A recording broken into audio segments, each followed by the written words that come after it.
It is Tuesday, October 11th, 2022. This is another edition of Baseball Today presented by our good friends over at Seatgeek. That is my man, Trevor Plouffe. I am Chris Rose, producer Dan along for the ride as well. And yes, this is not my usual office.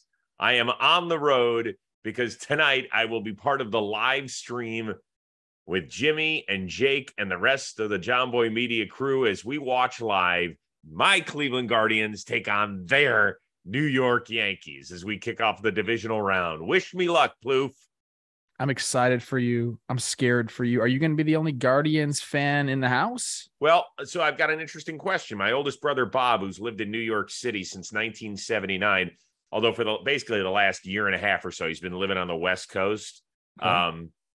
He said, hey, I'm back in New York this week. Should I invite him to the live stream? I think yes. I think you might need a compadre there, bro. I'm not going to be there to have your back. You know, you can call me if you need, but I think having your bro there would be nice. Yeah, it would be nice. Now, he is the Debbie Downer of all Cleveland sports teams. Perfect. Yeah. So worse than you? Oh, my God. I look like the most chipper man in America next to Bob Rose. Is he the one you kicked off the chat? Yeah. Okay. I remember Bob. So, you know what? Everybody leave a word here in the comments section on our YouTube channel as to whether or not we should invite Bob to the stream. And I'll check with Jimmy and Jake, and we'll see how they go. He's a great guy. I love him to death. He's really funny. He's a good partier back in the day, but we'll see. We'll see what it all means. So, and by the way, we appreciate everybody sending in for the Seatgeek question to kick off the divisional round. I don't know how we narrowed it down to just one choice, but find out if you're the lucky winner who's going to pocket $1,000 to use on the SeatGeek app. That is coming your way momentarily. But let's ask a question about each team in the divisional round. We're going to fire through this. It's fast-paced. Let's get our word cardio going. And let's start with the last game of the day tonight. It is the Dodgers playing host to the San Diego Padres. Dodgers going into this postseason, they don't have somebody defined for the closer's role, right? They took it away from Craig Kimbrell down the stretch. How worried should they be now that these games mean something in October? I think any other team, this is not like the exact formula you want. I think the Dodgers would even say, I want a proven closer in the ninth. But I think what they have in that bullpen is more than enough to get the job done. They have all sorts of guys they can throw in high leverage situations. We have Dustin May coming back. I don't know how he's going to be deployed in the playoffs. Is he going to be part of the high leverage situation in that mix? Evan Phillips has kind of been in that role. He's taken that with Dave Roberts. And then you have a guy like Chris Martin, since he's come over, has been like one of the best relievers in all of baseball. I think he might be the guy they give the shot first, if not Evan Phillips. But there's a plethora of guys they could go to. Again, I don't think it's the ideal situation, but with what they have, those guys plus many more out there, I think they'll be able to do okay. Remember Brusdar Graterol too?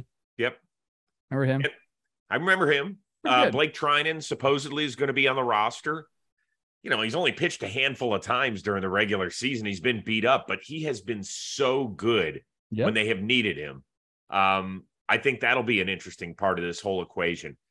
You know, it's interesting because over the last decade or so, and we've talked about this before on this show, it's not always the guy that you expect to be on the mound closing the World Series, right? I mean, go back to 2020 for the Dodgers. It was Julio Urias, who was a starter. You know, in 2018, it was Chris Sale for the Red Sox. In 2017, it was Charlie Morton. In 2016, it was Mike Montgomery for the Cubs. I love this. You could keep going on, and Madison Bumgarner in 2014. Wade Davis, 2015. Yeah, but he was a legitimate closer. Okay, I knew that one, though. But that was good. That was good. But I guess my point is that all bets are off during the playoffs. So I'm not as worried because the Dodgers could end up, hell, they might throw Tony Gonsolin at the back end. Dustin May could be throwing 3 meaningful innings for the Dodgers at the end of the postseason. Like, that's the way these things do work. Like I said, their bullpen has been a strength for them. It doesn't matter necessarily that they have that proven back end closer because they have guys that can get the job done, high leverage, end of the game, whatever they need. All right, let's focus on the other dugout. The San Diego Padres, and you know this being an LA kid, they've had a little bit of the little brother syndrome to their buddies of the North, the LA Dodgers. How much is that a real thing, in your opinion? And could it affect them? I'll say that I don't think it's a real thing at all. I think that's a media-driven thing. These players, they come and go. I was part of one of those things where we had a dad in Minnesota. They still have him. The Yankees are the Twins' dad right now. And they have to get that off of their back. And what I would say when I was playing there is, I don't care about the Yankees. I wasn't part of any of those losses back in the day. This is a brand new team. I think most guys in that clubhouse are going to say the exact same thing. There's a bunch of dudes there that are very, very confident. Now, they got their butts kicked by the Dodgers this year, so that matters. But I think when you go in and do what they did to the Mets on the road, I think there's a level of confidence there that now carries over into this series. And you know what? It's not 162 games where they probably knew the Dodgers were going to have a better record than them through 162 because their depth is unmatched. This is a 5-game set. So this is not a marathon. This is who's hot. It's a sprint.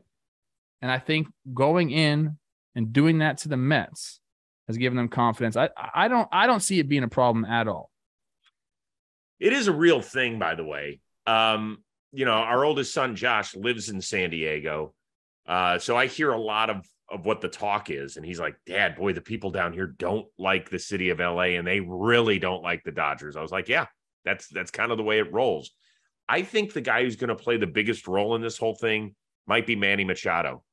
He's played for both teams. Now, he wasn't in LA very long, but he was there long enough to make the last out of the 2018 World Series. And I guarantee you, he's telling that clubhouse, those guys in LA, they don't even worry about you. Like, you're not even a zit on their ass. Like, they don't worry about anyone, though. You know what I mean? Guess, but they really, they might worry a little bit about Atlanta. They've had some great series the last few years in the NLCS. They might not admit it, but that's possible. But they don't worry about San Diego. They took 14-19 against them. I know in this last series, a couple of the games went extra innings, but for the most part, they have owned the San Diego Padres over the last several years, if not several decades. So I think it's a real thing, and I'll be curious to see how that goes. I've been in these clubhouses. I've been around these guys. I know that they just don't think that way, whether it happens or not. Like, there's never a time where the Padres are going to go into a series and be like, we don't have a chance. These guys. No. I'm not saying that they don't have a chance, but I'm saying that don't you think it's possible that Manny might say they're not worried about us? Maybe, but I think this team is like, let's go do our thing. Like I said, they're confident right now. And again, I think that maybe plays a part in the regular season, but the postseason, all bets are off, man. Okay. Let's move over to the other National League series. First of all, congratulations to Rob Thompson, had the interim tag removed. He will be the Phillies manager for the next few years. I think that's awesome. Good for him. He's got other issues, though, namely taking on the defending World Series champs. And the Braves, unlike the other three teams that had the bye, they were still playing for something the last week of the regular season, had that huge home series where they swept the Mets. How much do you think that late season kind of playoff teaser will help Atlanta in this round? I think it helps the rookies. I think the other guys that were here last year, they got a taste of the postseason. They understand what it takes, what the pressures are, just what to expect on a day-to-day basis. The schedules are different. There's more media. You got to do more things. It's not all about just playing the game, which kind of stinks, but that's just part of it. So I think them going through that series, though, and feeling the energy of the crowd and kind of taking a deep breath in those moments, understanding how to control that, I think will serve them well. I think it means more if you've done it in the playoffs already. But I think you're right. I mean, there's really no other kind of atmosphere that lives up to the playoffs except maybe something like that where they had to go get the job done and they did it. So I think it will serve them well. I'm not sure how much, but I'm definitely looking forward to seeing how the young guys who weren't in the postseason last year, how they respond to this. I think it's a big deal. I talked to Austin Riley on the Rose rotation, who was good enough to join me on Monday. And he said, yeah, that atmosphere was exactly like the playoffs a year ago. And in some cases, maybe even a little more, which kind of opened my eyes. He also admitted that it's been hard to kind of replicate game situation over the last several days. He said it's been a huge challenge. He and Dansby Swanson were talking about it, that it's it's not easy when you're taking BP and you're just kind of waiting around trying to figure out who you're playing. It's hard. It's hard. So I think that's something to watch for all four of these teams that are coming off the bye. The hardest thing is live pitching. I mean, Yep. it's just not the same thing. The intensity is not there. You know, it's your own guy out there. It's just a different type of situation. You know, I've been part of rehab stuff like that, taking early BP for some guys, and it's just not the same. But, you know, again, these guys have been in that situation. I think the timing is the one thing you have to watch for. We'll see what they do. You know, we can do some high velo type of stuff, but really you can stand in on bullpens, but there's nothing that does simulate. So he's right there, but I think they'll be okay. These guys are pros. Okay, for the Phillies, what is their biggest challenge while facing the champs? I think it's going to be holding a lead late in the game. I know the bullpen did okay in that series against the Cardinals, but this is a longer series and more is going to be asked of them. You know, I know we look at Ranger Suarez getting the ball twice. I like that. Nola and Wheeler getting the ball once apiece. You still have another game to figure out there. And then if one of those guys doesn't have a great start, you know, what are you going to do? Who are you going to throw out there? There's some question marks there. I'm not saying they can't get the job done, Chris, but if you're asking me, you know, one thing I'm worried about for the Phillies is if they do have a lead late and they have to cover some innings, how often are they going to be able to keep that lead? Because Atlanta's offense is relentless and they keep coming at you inning after inning, and it's tough to keep them down. So your offense better go, and you better get real quality starts out of your pitchers because, you know, I think they would be the first to admit that the bullpen's a weakness of theirs. It's hard to keep Atlanta down scoring wise, and it's hard to keep them in the yard. And it's something that Philadelphia did great when they won the games against Atlanta this year. They went 8-11 against Atlanta. In those 8 games that they won, they only allowed 4 homers. In the 11 that they lost, they gave up 20. And that place is going to be rocking. We know that regardless. Those young guys start leaving the yard, look out. It could unravel in a hurry. Matt Olson hit 5 against him. Contreras hit 4. Michael Harris, the second, hit 3. Austin Riley didn't even get going. He only had 1 against the Phillies all year. So look out. I mean, this is a guy that almost hit 40 homers this season. So I would just say keeping them in the yard somehow. And once again, listen, homers are going to happen. They basically account for half the runs that we see, if not more, during the postseason. Last year, I'd heard of some ridiculous number that almost 70% of the runs were scored via the home run. If you can keep it to solo shots, all right, fine. Everybody can live with that. It's if there's a walk, a knock, an error, all of a sudden you give up a 3-run homer and you're like, oh, God, you're kidding me. Particularly if you're on the road. You know, we talk about them getting hot and hitting homers, and we got to keep Atlanta in the ballpark. I mean, Atlanta has to do the same thing the Phillies lineup. I mean, that they can do that. If you look down their lineup, they have 5 guys strong right now. Top 5 of the lineup can leave the park at any moment. And then you got some pesky hitters down at the bottom that can get back on and turn it over. And I wouldn't be surprised, Chris, if we had a game where this offense, the Phillies offense, just absolutely took over the game, and we're like, oh my goodness, like, this is who this team can be. You see Wheeler shining out there and Schwarber hitting 2 bombs, like Harper going off. Like this is a situation that can occur. Atlanta is very, very good. It's going to be difficult, man. It's going to be a fun series. Oh, it absolutely will be a blast. I can't wait. I'm sure you're excited. I'm excited. Quick reminder that today's edition of Baseball Today, as it is every day throughout the postseason, is presented to you by our good friends over at SeatGeek. SeatGeek. Dan, once again, what is the code on that one? Help me out here, because anybody can get 10% off during the postseason. The code is John Boy Playoffs. The code is John Boy Playoffs. John Boy Playoffs. You don't have to be a first-time user to qualify for 10% off. If you've already used the code before, not a big deal. We want you to keep using it because we want you to get 10% off. And it is October is far and away the best time to be a sports fan. You got the baseball postseason. You got the NFL in full swing, college football, NHL's just kicking off. The NBA is like a week away. Of course, if you want to go to your favorite concert, you can use SeatGeek as well. So here's what I need you to do. You grab your phone. You download the SeatGeek app. You use John Boy Playoffs as your code. You're going to get 10% off your order. On top of that, They rank it on a scale of 0 to 10, how good the seats are, and they color code them. So it's kind of like a stoplight. Green, good, red, bad. I'll repeat that. Green, good, red, bad. So download it on your phone, SeatGeek app, John Boy Playoffs, 10%, whether you're a first-time customer or a repeat customer, they will help you find the best seat that money can buy. Go enjoy it. It is that simple. I love it. All right, let's continue on as we move over to the American League side of things. My Guardians in the boogie down tonight to take on the New York Yankees. Are you more interested in seeing if Aaron Judge will continue his amazing season into October, or which Yankee will play, quote, best pinstriper in a supporting role? You know, there's no doubt in my mind that Judge is going to continue to be a beast in one department in the playoffs. You want to know what it is? Walks? On base percentage, baby. Tito is a very smart baseball man. I don't know what his IQ is off the field. If he's a crossword guy, you're telling me he's smart. No, he's not smart. Okay. No, I didn't say Indiana, he's not smart. Hold on. What does that, I don't want this getting back to Tito. He's not. There's no way he's a crossword guy. I know he's a cribbage dude.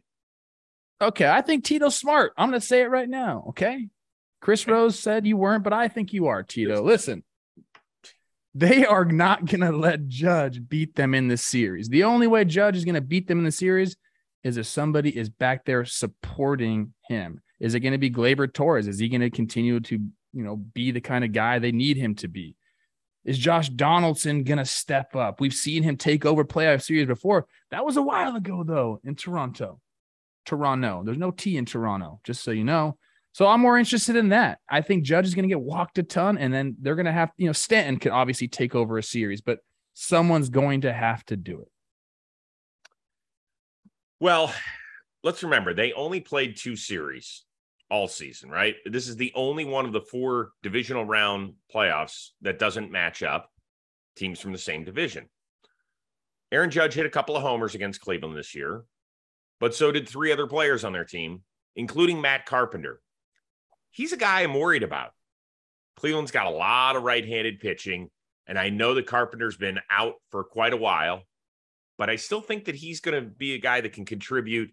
It's always somebody. It's always somebody from that left side, whether it's Didi Gregorius hitting one, somebody against Cleveland that always does it. When are they going to get Carpenter playing time? Now, Aaron Boone has come out and said we like him off the bat, big pinch hit situations. Is there going to be a day where they give him a DH so that he can get some at bats to see what we got? Or are you just going to send him up there cold in the playoffs to pinch hit, dude? How hard is that?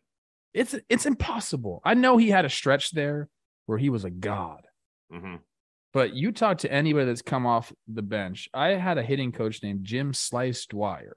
You probably know him. You probably know his stats, Chris, but he was a very good pinch hitter. Mm-hmm. And, the things that he would tell me he'd have to do to get the right mindset day in and day out was crazy. He would listen to a cassette player and it would just be saying, you're a 300 hitter. You're a 300 hitter. And he would turn it on low and sleep with it. I'm not even kidding you, bro.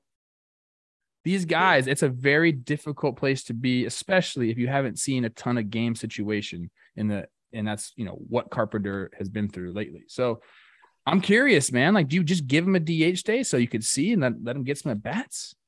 Depends. It's a short series, man.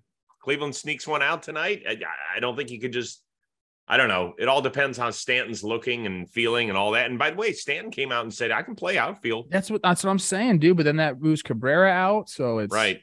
Who knows? A lot of moving parts. By the way, yeah, I'm scared shitless about Aaron Judge. Yes, I just am. I am. We tonight. Trust in Tito to go like this. Yeah. Okay.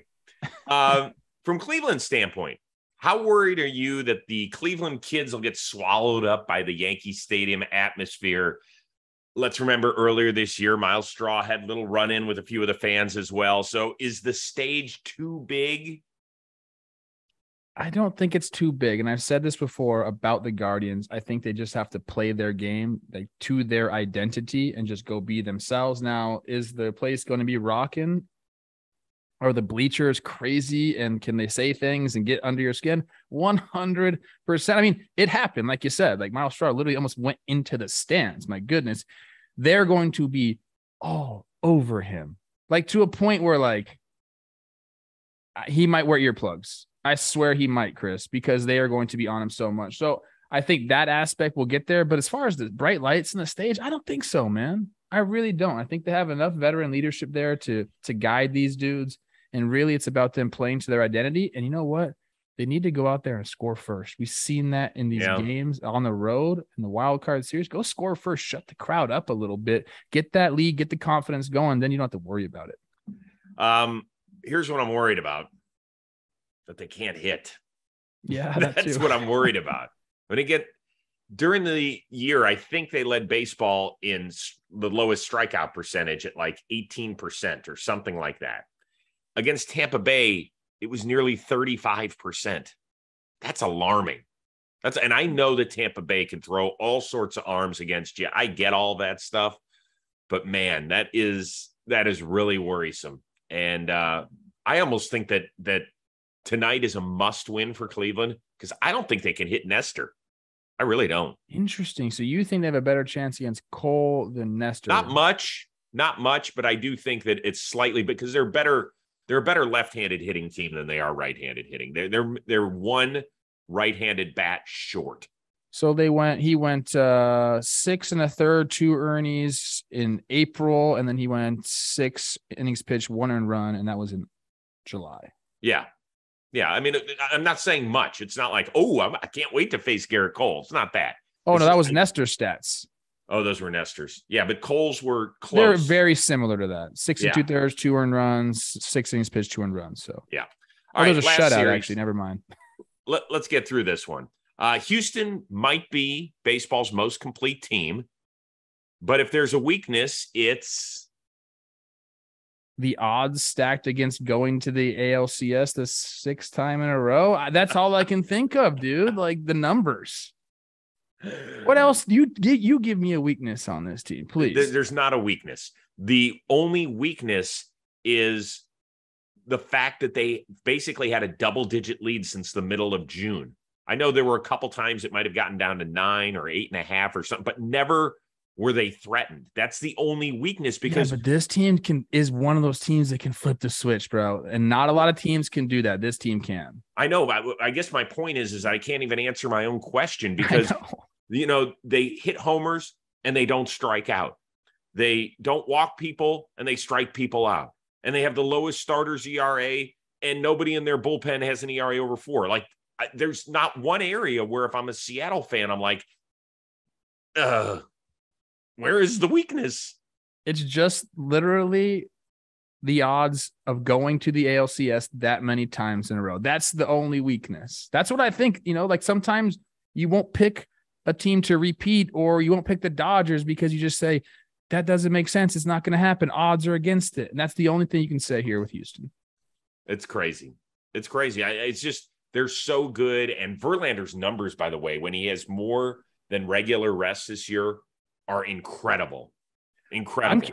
How hard is he going to be throwing? Because all these dudes have been coming out throwing like 3 miles an hour harder than usual. I don't know if it's a juice gun or what, but he might be pumping 102. We'll see if Brian Kenny calls him a cheater. Who is the dude? He came up late. I'm sorry. I'm forgetting his name. It's Hunter Brown, right? Hunter Brown. Woo-wee. What's he going to be doing? He's going to be coming out of the bullpen, and he will high leverage. He will put down any fires that might be out there. They don't have a weakness, bro. They don't have a weakness. Doesn't mean Seattle can't win. It just means they don't have a weakness. It is that simple. It is that simple. All right. What is your confidence level that Logan Gilbert and Luis Castillo can go pitch for pitch with the Astros hurlers in the first 2 games of the series in order to let the M's offense figure out a way to maybe steal one down there? Well, I mean, Gilbert's pitched well against the Astros all year, and we've seen Luis Castillo. Like, I'll put him up against any team, anywhere, any planet, anytime, the way he's throwing the ball right now. So I'm very confident in this team. I know we just waxed poetic about Houston and how good they are, but Seattle's hot, and they just went into a formidable place, and they just punched the Blue Jays in the mouth and sent them home. So, like, they're riding high right now, and I think that does mean something. I think this wild card series might prove that the 3-game set to like a little tune-up set to get you ready for this might prove to be a help to some of these teams, especially when we're talking about the Padres against the Dodgers and the Mariners against the Astros, who, both those teams got beat by the division winners all year long. But again, it's a 5-game set and anything can happen. That's what you have to be thinking if you're the Mariners. Who cares about the regular season? We're hot. We just did it to the Jays. Let's go do it to Houston. Well, you were right about Logan Gilbert. 4 starts this year. Went at least 6 innings in all of them, had 22 strikeouts against him, did walk a few guys, but still he won't be scurred in game 1. And only 4 guys have taken cuts against Luis Castillo. He's an unknown quantity against the Houston Astros. Altuve's never been in the box against him. And by the way, he's going to swing at the first pitch, of course, in game 2. So I think that'll be really fun to watch. But we'll deal with that on Thursday's show because they'll go game 1, day off, game 2. So we'll see. But it's going to be a ton of fun. You ready, man? Tell you. Huh? I'm so ready for this. Oh, I am too. So right now it is time for our Seatgeek question of the divisional round. And our winner is Jake Cantrell, who came up with a timely one, made us think a little bit, and kind of made us chuckle too.